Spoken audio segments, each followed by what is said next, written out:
10.5% voters अगर duplicate पाए जा रहे हैं, फर्जी पाए जा रहे हैं चुनाव से पहले, और इसी तरीके के आरोप राहुल गांधी पहले भी लगाते रहे हैं, तो मुंबई में तो निकाय चुनाव है, आप उनको उनकी डेट आगे बढ़ाए दे रहे हैं, लेकिन जो चुनाव हो गए हैं, जो फर्जीवाड़ा हो गया है, वो चुनाव भी तो कैंसिल किए जाने चाहिए ना। चुनाव आयोग की बात जब भी हम करते हैं तो सबसे पहले हमें इसके अब क्रेडेंशियल्स पर ही शंका शुरू से होने लग जाती है। चुनाव आयोग क्या कर रहा है, ज्ञानेश कुमार जी क्या कर रहे हैं, किस तरह से आगे बढ़ रहे हैं हम लोग, ये राजीव कुमार जी को भी पीछे छोड़ गए हुए। वो एक पिछली बार उन्होंने जब इलेक्शन अनाउंस करना था 2024 का, आपको याद होगा, तो वो एक बुक उठा कर लाए थे, जैसे हम लोग किसी धर्म स्थल पर जाते हैं ना, तो गीता के अपना साथ उसको लेकर चलते हैं, गीता के हम अपनी आस्था उसमें शो करते हैं।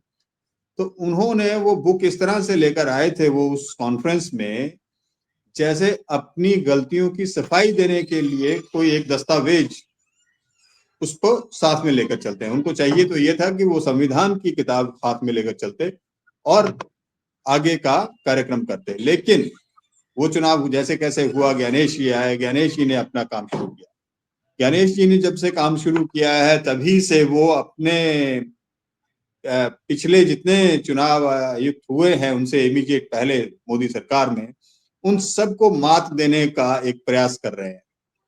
हमने टीएन शेषन को भी देखा है काम करते हुए, और उन्होंने जिस तरह से देश की सरकार को, उस वक्त की देश की सरकार को मजबूर कर दिया था सही तरीके से चुनाव करने के लिए, ये जिस वोटर कार्ड को लेकर आज हम लेकर घूम रहे हैं ना, ये टीएन शेषन की देन है। और उनकी वजह से हम आगे उस चुनाव प्रक्रिया को निष्पक्ष करवाने के दौर में गुजरे थे। लेकिन जब जैसे ही ये नई सरकार आई है, इसने इस सारे सिस्टम को हाईजैक करने का एक प्रयास शुरू कर दिया। जो कुछ हरियाणा से शुरू हुआ, हरियाणा इस लैंडमार्क जहां से हम कोशिश करते हैं इस सारी चीजों को समझने की। उससे पहले विधानसभा इलेक्शंस पर हम इतना स्ट्रेस नहीं कर रहे थे, लेकिन हरियाणा में उससे पहले जो लोकसभा के इलेक्शंस थे उनमें 14 के बाद 19 का हमने देखा, उसके बाद 24 का हमने देखा।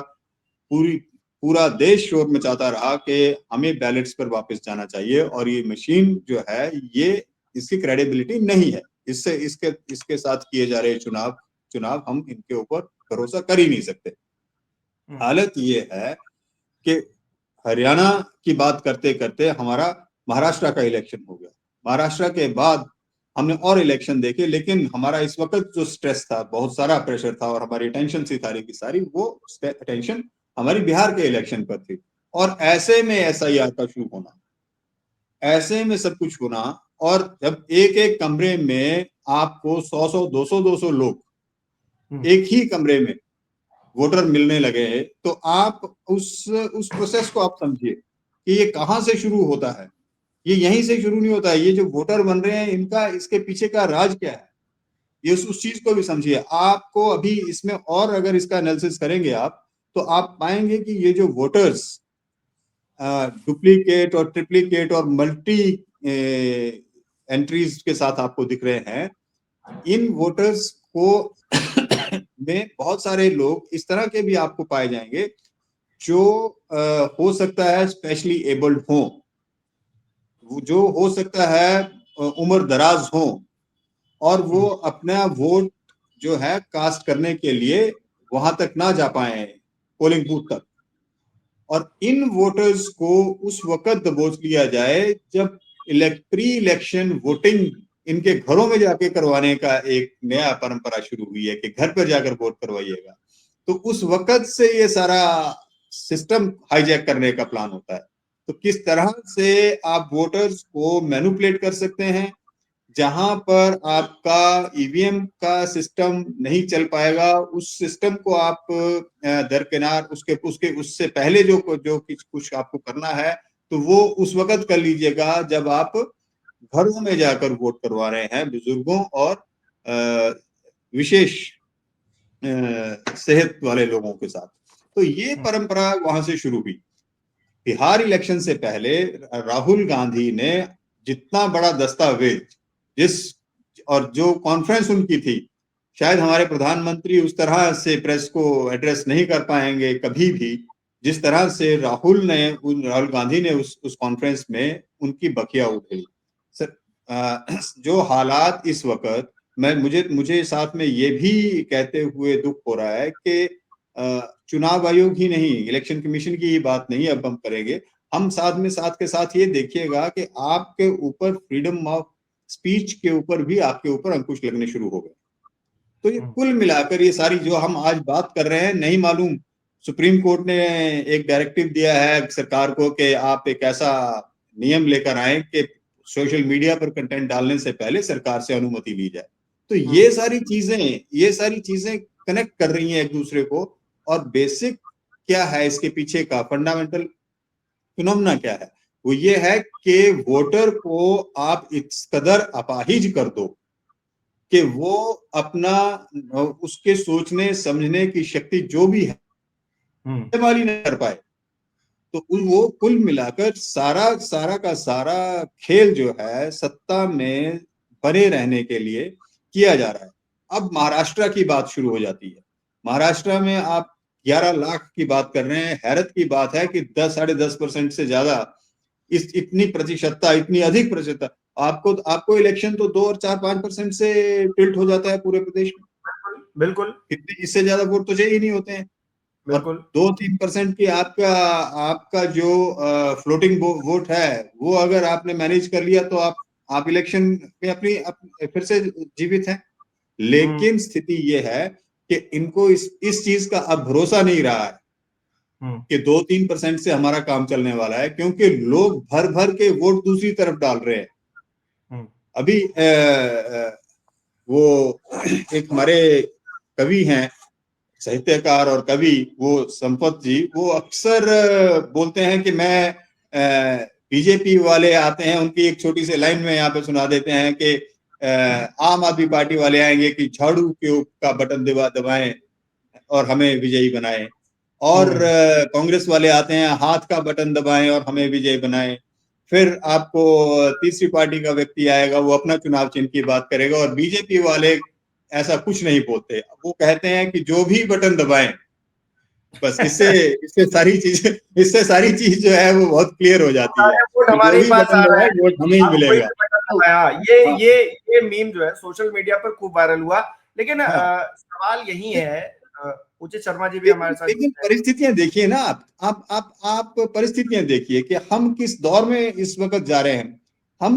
हम कितने सीरियस हैं अपने इलेक्शन और अपने संविधान को बचाने के लिए, हम कितने सीरियस हैं अपने डेमोक्रेटिक सेटअप को बचाने के लिए। हम डेमोक्रेसी को ही नहीं तहस नहस कर रहे हैं, हम जो सोशल फैब्रिक है इस कंट्री का उसको भी तहस नहस कर रहे हैं साथ में। सवाल तो संवैधानिक संस्थाओं की कार्यशैली पर ही उठ रहे हैं।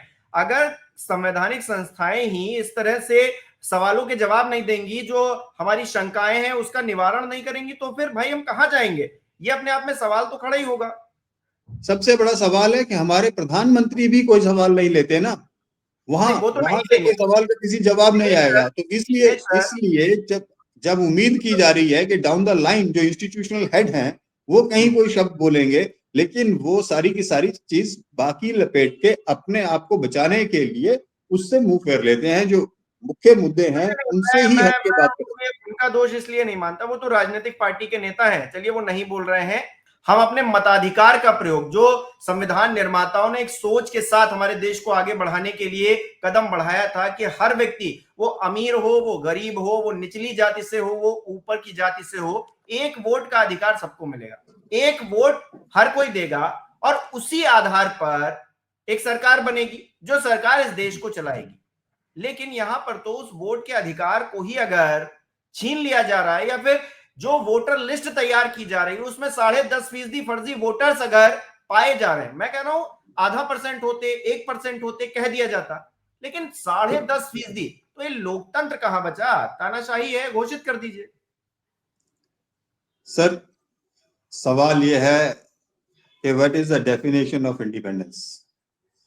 That is freedom of speech, freedom of expression, right to eat and right to live. सभी खत्म हो चुके हैं।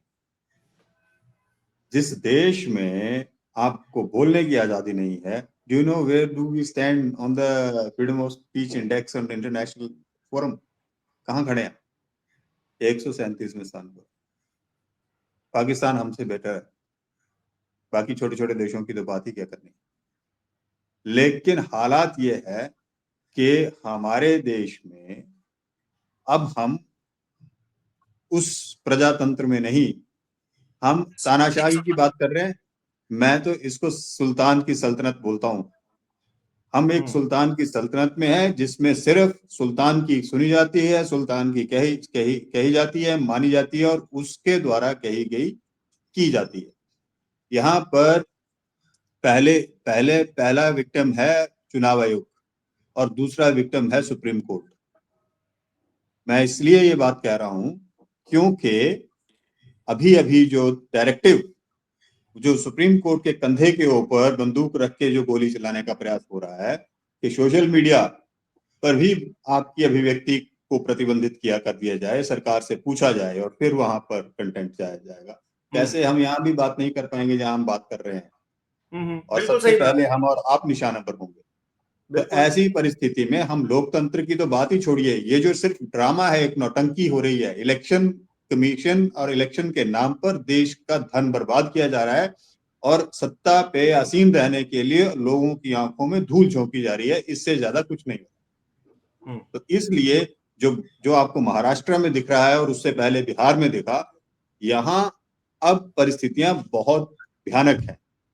इस परिस्थिति में अगर चले रहे और हमारे बीच के लोग अगर इसमें कहीं भी वी अगेन से कि अगर we still have some spines in ourself, तो हमारे देश के लोग उठेंगे और मुझे खतरा इस बात का है कि हम फिर कहीं उस गृह युद्ध की तरफ ना जाएं, the civil war, that is what I meant to say. तो इसलिए वक्त रहते चुनाव आयोग को भी समझना चाहिए और परिस्थितियों को संभालते हुए हमारी देश की सरकार को ये चीजें गंभीरता से लेनी चाहिए ताकि वो परिस्थितियां ना हो जो बांग्लादेश और नेपाल में होती रही।